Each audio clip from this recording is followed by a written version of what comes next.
अब एक कंसेप्ट आता है, कई बार ओल्ड बैलेंस शीट में एसेट्स और लायबिलिटी दिया हुआ है, आपने रियलाइजेशन में छाप छूप में क्रॉस ट्रांसफर भी कर लिया, लेकिन उसके बारे में नीचे इंफॉर्मेशन नहीं मेंशन है, साइलेंट केस जिसको कहते हैं।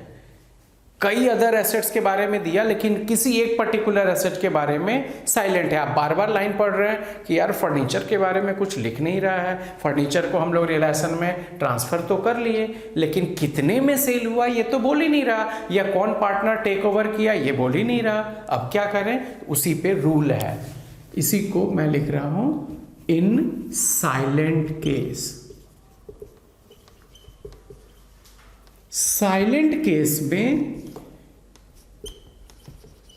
यदि टेंजिबल एसेट का डिस्कशन हो, tangible assets means which can be seen, which can be touched, masonry, furniture, land, building, stock, इनके बारे में यदि मेंशन कर रहा है कि वो बैलेंस शीट में एज एन एसेट है लेकिन कितने में सेल हुआ वो नहीं है, किसी टेंजिबल एसेट के बारे में यदि रियलाइज्ड अमाउंट साइलेंट है, इंफॉर्मेशन नहीं है, तो एज्यूम किया जाता है, it is assumed as realized in full।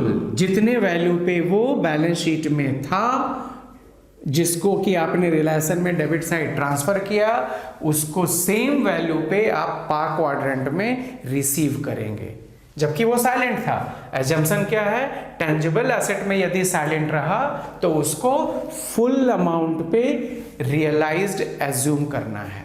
लेकिन यदि कोई इनटेंजिबल एसेट है, इनटेंजिबल एसेट है जैसे कि गुडविल, यदि गुडविल के बारे में कितने में रियलाइज हुआ ये नहीं दिया है, ओल्ड बैलेंस शीट में है तो आप छाप क्वाड्रेंट में तो शिफ्ट कर ही लिए, टू के साइड टू गुडविल अकाउंट, जो भी वैल्यू था उसको आपने डेबिट साइड ट्रांसफर कर लिया, लेकिन कितने में सेल हुआ वो पढ़ने से दिख ही नहीं रहा, क्वेश्चन में है ही नहीं, तो यहां पे एजम्पशन चेंज हो जाता है, assumed as nothing is realised.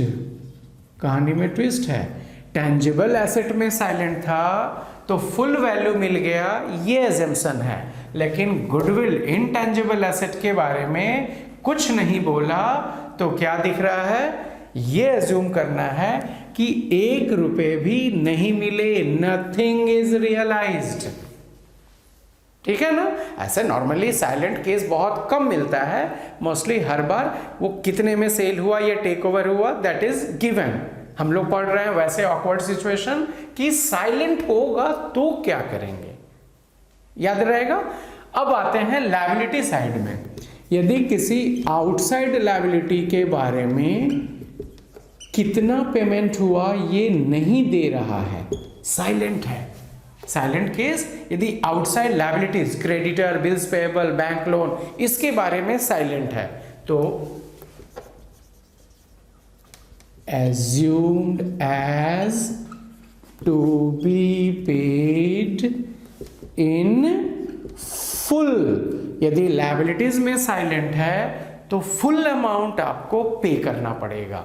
Asset में तो चलो इफ एंड बट है, टेंजिबल इनटेंजिबल, आउटसाइड लायबिलिटी में कोई इफ एंड बट नहीं है। आउटसाइड लायबिलिटी यदि दे दिया कि इतने में पे करना है तो उतने में पे करेंगे, और यदि साइलेंट है तो फुल अमाउंट पे करेंगे। जितने पे आपने उसको छूप में कॉपी किया है उतने ही पे आपको उसको पे क्वाड्रेंट में पे करना है। ठीक है, एकदम सिंपल है, और ये प्रैक्टिस बार बार होगा क्वेश्चन में, अपने आप कमांड हो जाएगा। क्लियर।